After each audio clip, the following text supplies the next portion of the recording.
I'm Robert Timmons, and you're watching Weekly Words. Stop me, oh, somebody stop me, stop me, stop me, please, somebody stop me, oh, somebody stop me, and Lord, if I'm doing it wrong, then please stop me. Thank you for tuning in to this week's episode of Weekly Words. I pray that this past week for you has been extraordinary. Before we get started today, I would like to take a couple of seconds to shout out my little cousin, Alani. She has started her own YouTube channel. She is focusing on cooking, so she's sharing some of her favorite recipes and favorite foods with you. So if you are interested, please be sure to subscribe to her channel. All of her information you can find below in the description section of this video. All right, so let's get started with this week's episode of Weekly Words. So this week on Weekly Words, we're going to talk around the question, who is in your corner? So throughout our lives, whenever we get to crossroads or tough decisions or things we're not sure what we want to do, we seek for advice from those around us, right? People who we consider to be close friends or family, people who have been where we are, or people who are where we're trying to go. We go and we look for advice. We look for people to help guide us, right? Or maybe something has happened in life, a certain situation at work or at school or on the train or on the highway, and we go back and we talk to the people in our corner and we kind of replay the situation to try to gauge if we were in the right or if we were in the wrong, or if there should have been a different way that we handled the situation, right? We go to the people in our corner for advice. So today I want to challenge you with the question of who is in your corner? In Scripture, 1 Corinthians 15:33, it says, "Do not be misled. Bad company corrupts good morals." So who are you allowing to speak into your life? All right, so let's start off with a personal example from my life. So I'm someone who I have decided not to curse, right? I don't use curse words in my regular daily vocabulary, but being in the world that we live in today, a lot of my friends curse regularly, or I hear curse words just regularly throughout my day, right? But life is life. But I noticed, towards the end of my college career and, even my life after college, that whenever something would happen where I would be frustrated or upset or shocked or whatever, the first couple of words that would come to my mind would be curse words.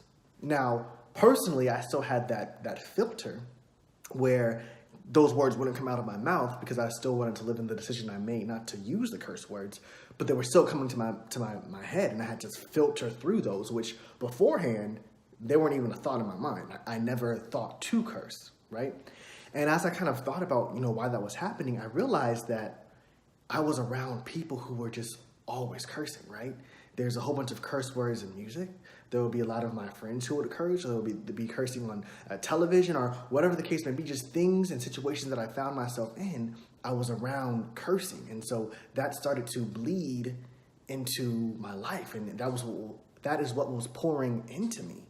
And I didn't like that. So even though that might be a small example to some of you guys watching, I want you to see how subtle it is for people around you to bleed into your life, right? Because if those are the people that you're surrounding yourself with, they're the ones that's constantly talking to you and filling your ears with words. They're the one that's pouring into your life, right? They're who they are is kind of shaping who you are as well, because you're surrounded by them. So again, I ask you the question, who is in your corner? If you're around people who are always negative, and people who aren't going anywhere in life, and people who don't have goals, and people who are lazy, then those things are going to rub off on you when you're going to start to be negative and be lazy and no longer have goals, right? Who's in your corner is going to kind of shape who your character, right? But if you're around people who are active and who are setting goals and are working towards things and are positive and has a relationship with God and all these different things, if you're around those people, that's what's going to bleed into your life. So again, I ask you, who is in your corner, and who are you allowing to pour into your life and ultimately start shaping your character and shaping your morals? Do not be misled.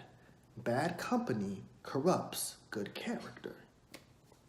Your corner needs to be filled with people who are going to hold you accountable, people who are going to encourage you, and people who are going to lift you up. Your corner needs to be with people who are going to be there for you, and they're going to pour into your life positivity and pour into your life encouragement and pour into your life elements that are going to make you a better person, right? You don't want to have people in your corner who are going to hold you back and not allow you to reach your full potential and your full purpose and your fulfillment in life. The people in your corner need to be people who are going to lift you up, not pull you down, or not keep you contained, all right?